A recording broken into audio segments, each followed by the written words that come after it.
Good morning, students. Now today we are going to start with our second lecture of chapter number 7, magnetic effect of electric current. Okay. On yesterday I haven't provided you any video. I'm just giving you the homework regarding the different magnetic rules, and some of them you have already studied in your 10th standard also. Okay. And as we know that the name of this chapter is just to explain the entire meaning of this chapter, that was your magnetic effect of electric current. Means due to the flow of electric current, the magnetic field, the magnetic effect has been around particular conducting wire. Okay.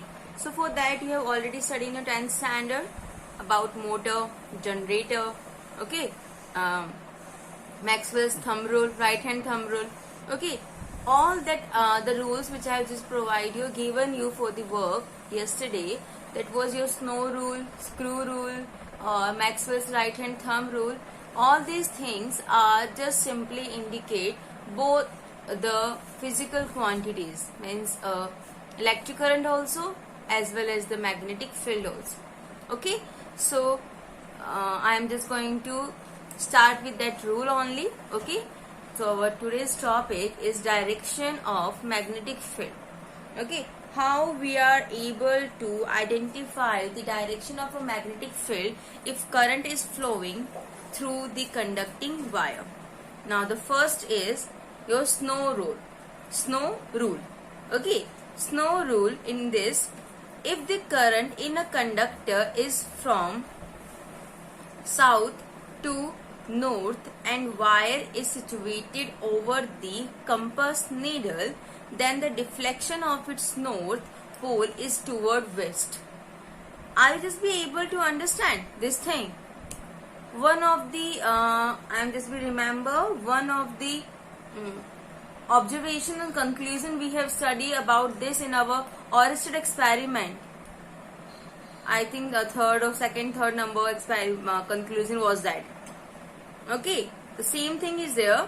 If the current in a conductor is from south to north direction. Okay, current is flowing through a conductor from south to north, and the wire is situated over the compass needle. Okay, where is the wire situated? Over the compass needle. Then deflection of its north pole towards the west. So snow. Why the name of this rule has been given snow, S-N-O-W? Because just look at the name snow.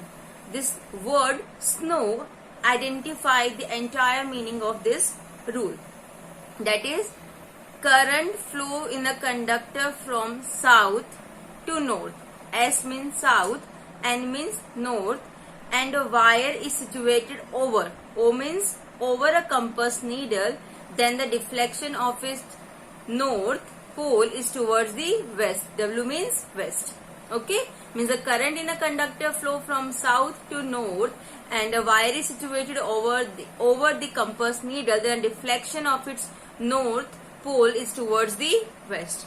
Okay, so this is how the word snow rule come across to us, that the entire meaning of this snow rule is there in this definition only. Okay, clear? Moving towards the next. Now the second one is your right hand rule. Sometime you have just said that it was a Maxwell's right hand thumb rule. Okay, the same thing is there. In this, according to this rule, if we hold a current carrying conductor by our right hand, the direction of the thumb indicates the direction of a current. Then the curled fingers will give the direction of magnetic field around the conductor. Okay, what was that? Suppose you had just hold a conducting wire like this. Okay, in your right hand. Now this thumb indicates the direction of the electric current in a conducting wire, and the encircled forefinger, the curled fingers, are just represent the direction of the magnetic field. Clear? This is about the Maxwell's right hand thumb rule. Okay. Now The third one is your right hand palm rule for circular current. Okay, if the current is flowing in any of the circular loop in a form of a solenoid or any kind of a thing, sometime you have just seen that in the motor winding is there in your cooler and generator, in that the wires are just be rounded up or winded up, okay, in a circular form, in a solenoid form. Okay, so what was that? Right hand palm rule for circular current. According to this rule, if the current of curled fingers of a right hand gives the direction of the current, then the direction of a thumb gives the direction of the magnetic field.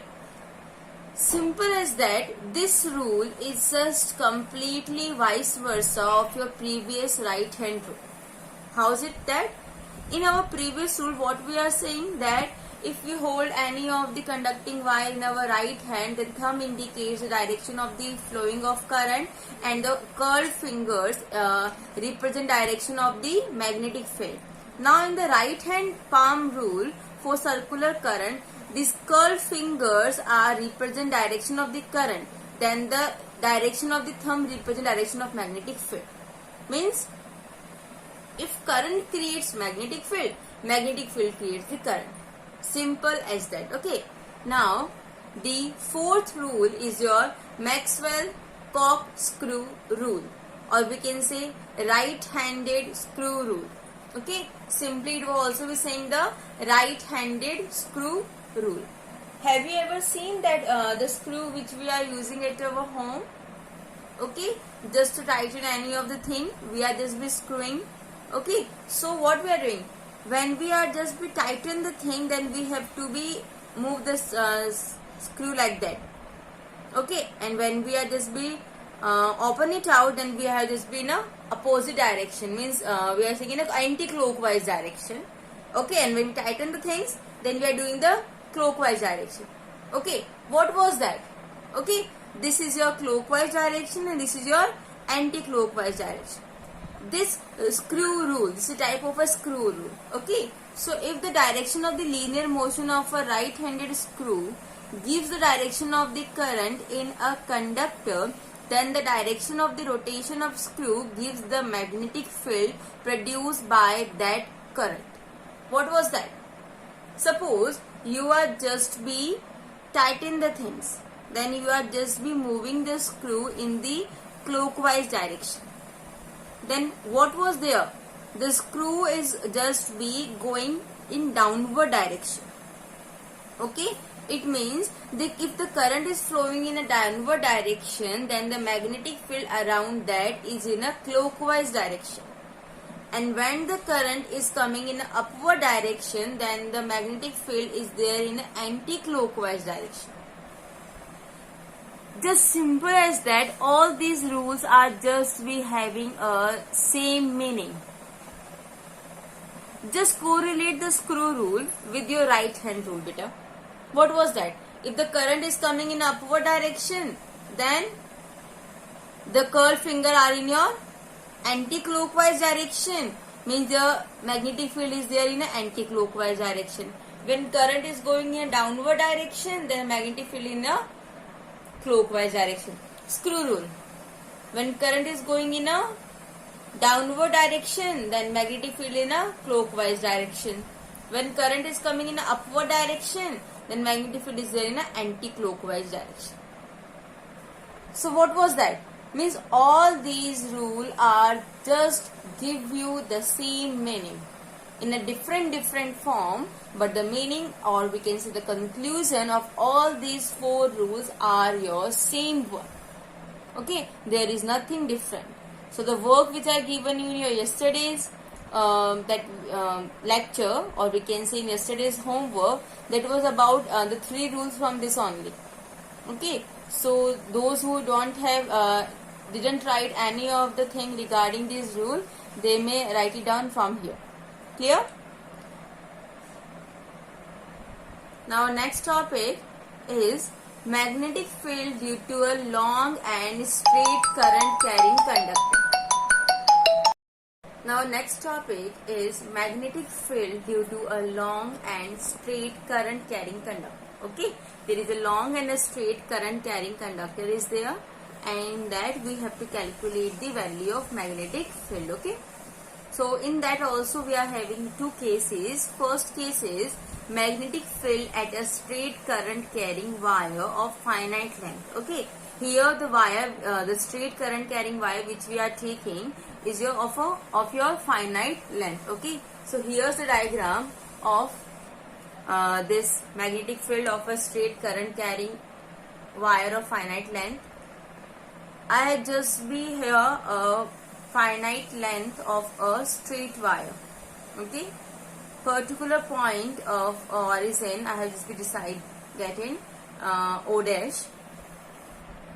At a distance D, a point P is situated where we have to calculate the value of magnetic field. Okay, 2 points X, current is flowing from X to Y.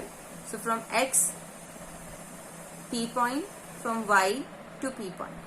Okay, now we have to just simply take a small length element AB. So the small length element is your AB, it was a small one, so the length will be your DL, and the remaining O dash to here the length is your L. Okay, the midpoint I have just be taken of this small length element, it was your O, so the distance from O to P is your small r. Okay, it was making the angle theta 1, Y is making the angle with this line is theta 2, and X is making the angle with point P of this line is your theta 1. The angle O dash P X is your phi 1, O dash P Y is your phi 2. Clear? Okay, this is all about that. Here the construction is there. A wire, a straight wire XY lies in the plane of a paper. Okay, it carries current from X to Y, and consider a point P at a perpendicular distance D from it. The magnetic field due to an arbitrary length element, the small length element DL, it was your AB, whose midpoint is O, at a distance OP is equals to R. From the Biot-Savart law, for the small length element the magnetic field is your dB. So dB is equals to mu naught upon 4 pi. Are you remember the Biot-Savart law, beta? dB is equals to mu naught upon 4 pi I ds sin theta upon R square. So dB is equals to mu naught upon 4 pi. Current is flowing from X to Y. DL is your AB, sin theta, angle making by that point line, and R square, equation number 1. Okay, so from that, by the geometry we are having our triangle O dash P. Okay, so in this triangle O dash P, what we have? O dash upon O dash P. So what was the value of O dash? L. And what was the value of O dash P? D. So L upon D means base upon perpendicular. So base upon perpendicular is your what, beta? Base upon perpendicular is your cot theta. Cot theta. And theta is your angle PO dash. Okay? Theta. Clear? Now, we may also write cot theta as cot. What was your cot theta, beta? Cot theta is your, cot, okay? Cot theta is your 180 minus theta. That was your cot theta. Okay? And 180 minus theta means minus cot theta. Clear? So from here, L upon D is equals to minus cot theta, and L is equals to minus D cot theta. Equation number 2. Okay. Now the small angle and the small length we are considering dl upon d theta, and that was your equals to, means what we have done, we have just simply do the differentiation with respect to theta. Okay, so dl upon d theta with respect to theta, we are just be doing the differentiation of equation number 2. So here minus d is a constant quantity. What was the differentiation of cot theta beta? Differentiation of cot theta minus cosec square theta. Okay, what was the value of cot theta of differentiation? Minus cosec square theta. Okay, so minus cosec square theta. What was that? But it was a formula of differentiation of cot theta. Clear? Now from here, I'm just writing one line also here, so you are just not be confused. On differentiating equation 2 with respect to theta, we get, and the formula also I am writing here, d cot theta upon d theta is equals to minus cosec square theta. Clear? Okay, now from here what is the value of dl beta? dl is equals to minus minus plus d cosec square d theta, equation number 3. Clear? Okay, now again we are just taking the same angle again from triangle O dash P. O dash P. Now here this time I am just taking the angle cosec 180 minus theta. Okay, cosec 180 minus theta. So it will be your, what was, OP upon O dash. What was that beta? OP upon O dash. OP is your hypotenuse, O dash your base. So hypotenuse upon base. Okay, so the value of OP is your R.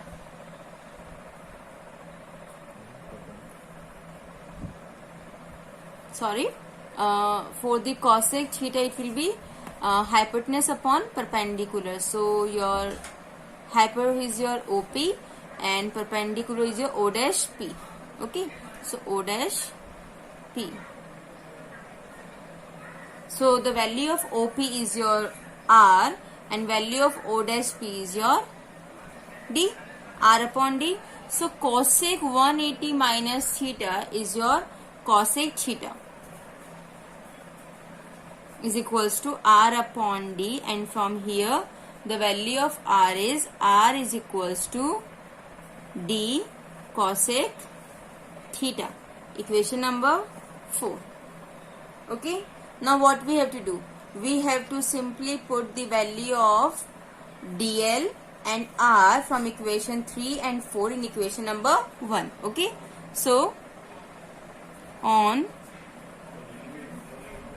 substituting the value of DL and R from equation 3 and 4 in equation 1. Okay, we get, what we get beta? Formula is, equation number 1 is your dB is equals to mu naught upon 4 pi I dl sin theta upon R square. So mu naught upon 4 pi I dl from equation number 3 d cosec square theta d theta dl sin theta upon R square equation number 4. D square cosec square theta. Okay? Clear? Now, we are just be solve it out. What was that? dB is equals to mu naught upon 4 pi I. D square and D. One D has been cancelled out. Cosec square theta cancel out. So, square to D and this cancel out. So, the remaining value is your mu naught upon 4 pi I upon D sin theta. Equation number 5. Okay. Now, what we have to do? Simply and d theta also.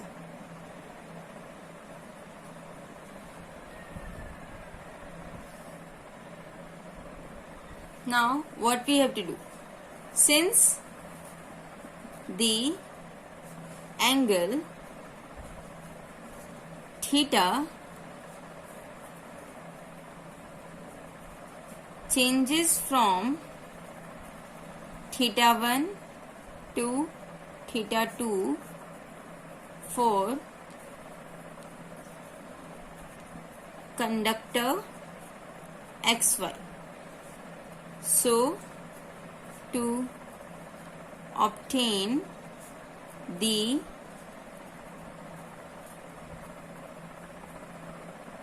magnetic field due to wire at P on integrating dB between limit theta 1 to theta 2. So what we have to do? We have to simply put the limit in equation number 5 and integrate them.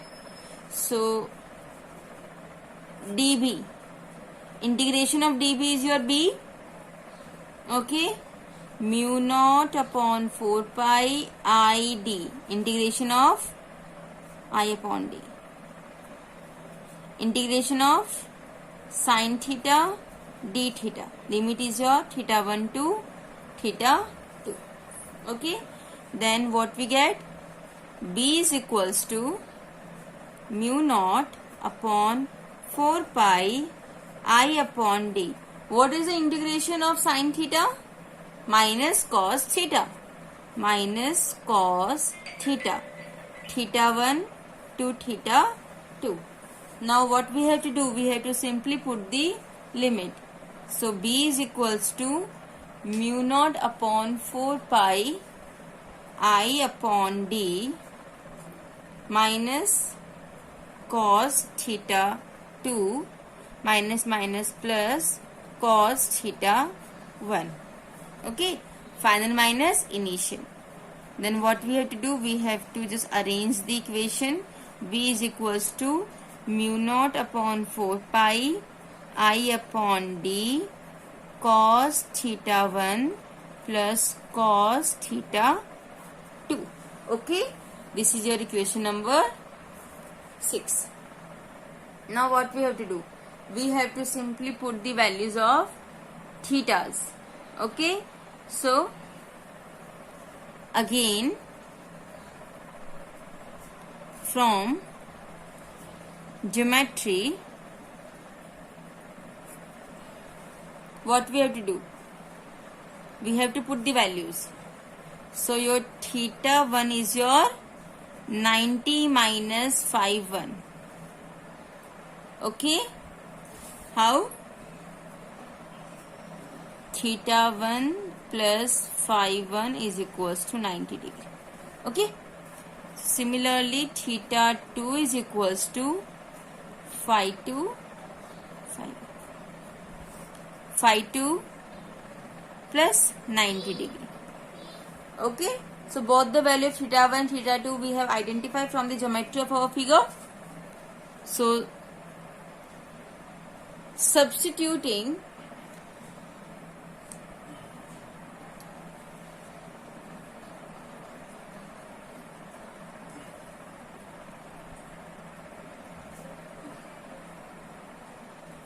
the value of theta 1 and theta 2 in equation 6, we get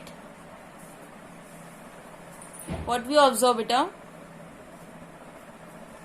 B is equals to mu naught upon 4 pi I upon D cos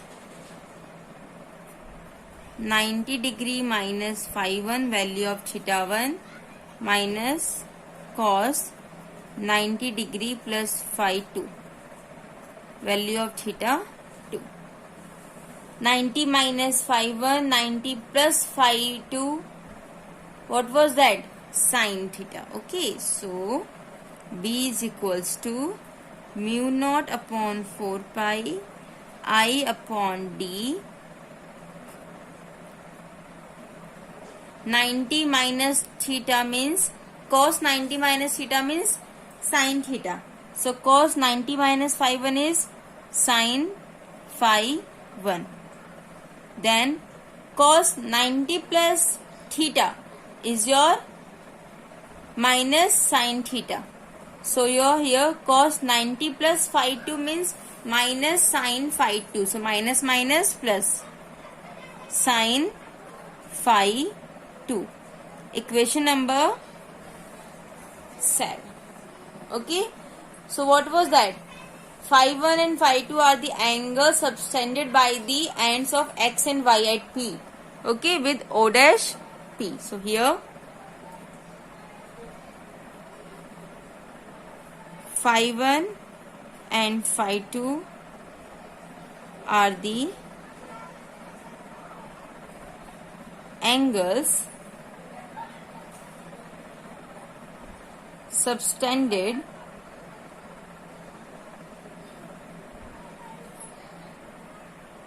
by ends x and y at P with O dash P. Okay. So what we have done, we have simply calculate the value of magnetic field of a straight current carrying conductor of a finite length. Okay. So in this diagram, you have to take first of all a straight current carrying conductor of a finite length, and from that in a midpoint O dash you have to take a point P at distance D, where we have to calculate the value of magnetic field. Okay, then we have to just take the small length element AB of length DL, and from that the midpoint O we have to again draw the line of a distance R. It was making the angle theta. Okay, and the current carrying conductor was plain to the paper of a plain paper. Okay, now we have to simply identify the value of magnetic field. That's our aim. So first of all, we have to use, for a straight current carrying conductor, we have to use the rule Biot-Savart law. Okay, so in Biot-Savart law, the formula is dB is equals to mu naught upon 4 pi I dl sin theta upon r square. That was our equation number 1. Now from the geometry, what we have to do, we have to take the angle O dash P. Okay, so O dash upon O dash P is your L upon D. L upon D means your cot theta. Okay, cot theta. The L, what was L? Base, and D perpendicular. So base upon perpendicular is your cot theta.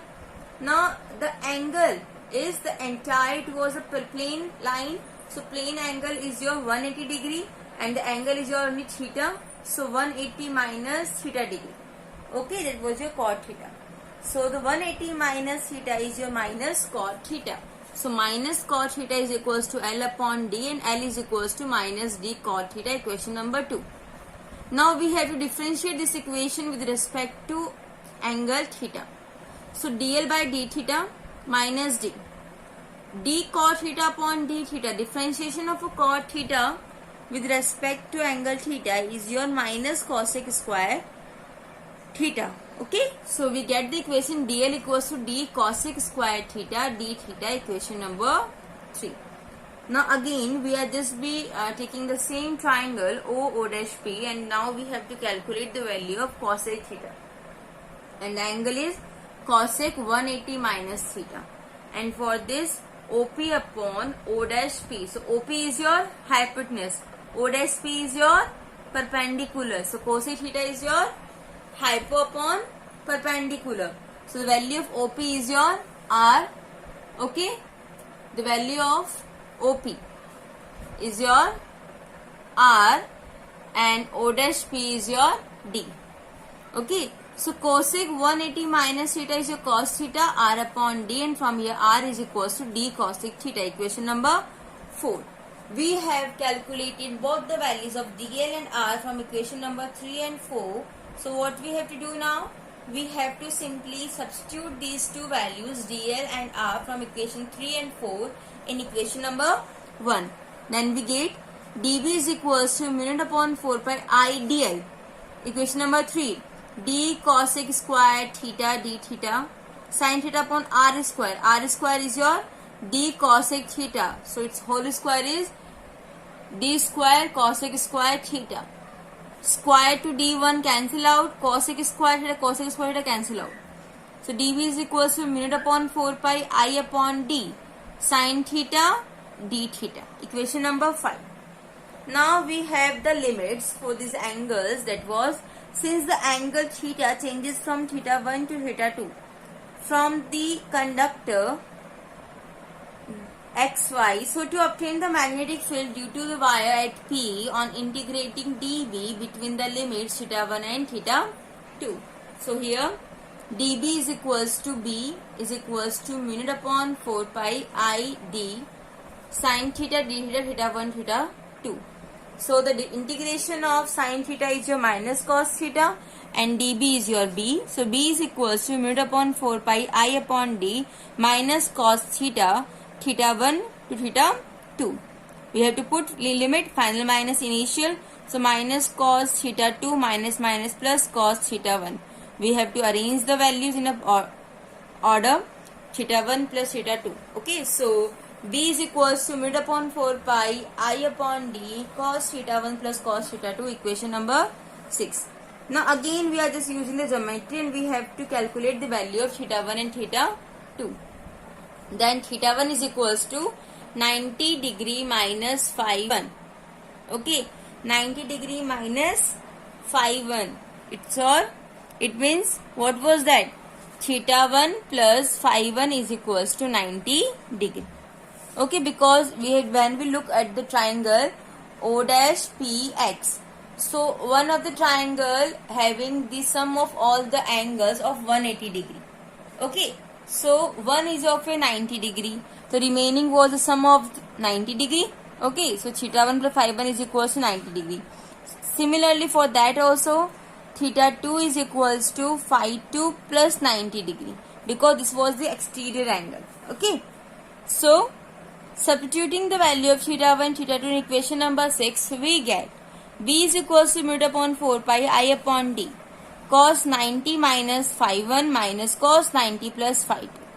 90 minus theta sin theta, 90 plus theta minus sin theta. So mu naught upon 4 pi I upon d sin phi 1 plus sin phi 2, equation number 7.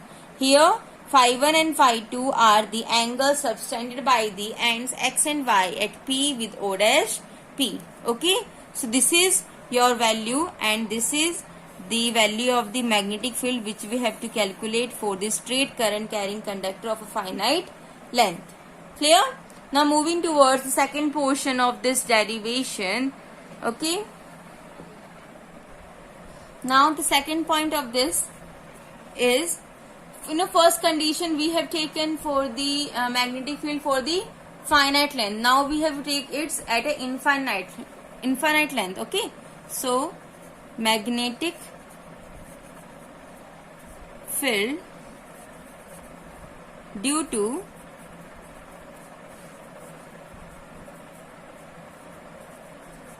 straight current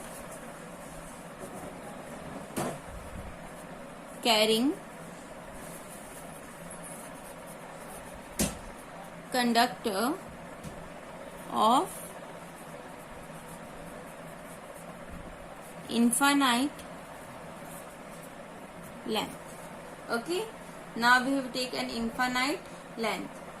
So when we are taking the infinite length, what was that? The phi 1 and phi 2 angles are of your 90 degree beta. So since length of the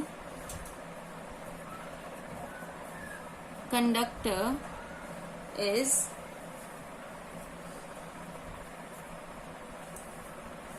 infinite, so the angles phi 1 is equals to phi 2 is equals to pi by 2. How's that?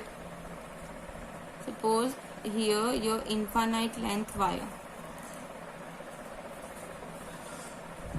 Okay, this is your midpoint O dash, and at a distance D we are having a point P. Now from the infinite length, when the x and y and for the infinite, when we are just hit the point P, and what was that beta? That will also be your assuming that it will also be approximately of your 90 degree beta. Okay, so here also the phi 2 is of your 90 degree, and here also phi 1 is of your 90 degree, and it was up to the infinite. Clear? Okay, and current is flowing in this way. Then what we have to simply, we have already have the formula of it, then we have to put the values only. What was the formula? B is equals to mu naught upon 4 pi I upon D sin phi 1 plus sin phi 2. Okay, phi 1 and phi 2 have the same values, so B is equals to mu naught upon 4 pi I upon D sin pi by 2, value of phi 1, sin pi by 2, value of sin phi 2. Okay, so sin 90 degree, sin 90 degree, value of sin 90 is 1. So B is equals to mu naught upon 4 pi I upon D 1 plus 1. So B is equals to mu naught upon 4 pi I upon D into 2.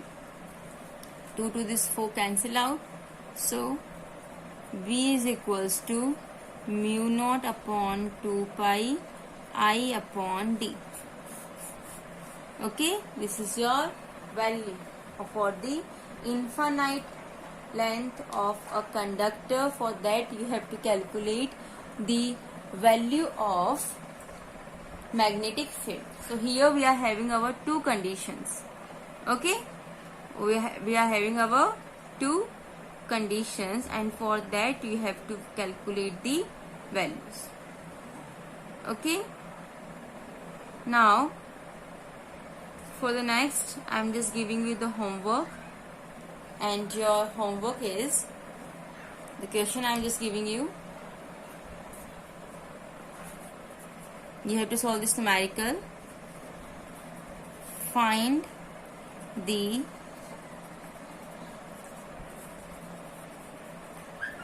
magnetic field at the center O of square A B C D of a side A, which carries a current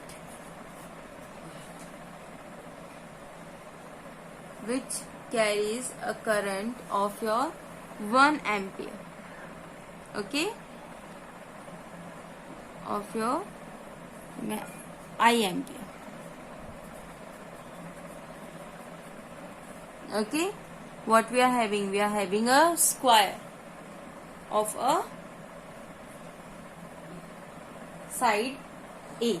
Okay, and in that current I is flowing in that square, and at a midpoint you have to, it is in the center of that square ABCD, you have to identify the value of magnetic field. Okay, so this is how you have to calculate and identify the value of magnetic field. What you have to do? Simple, you have to use this formula. Okay, which formula you are using?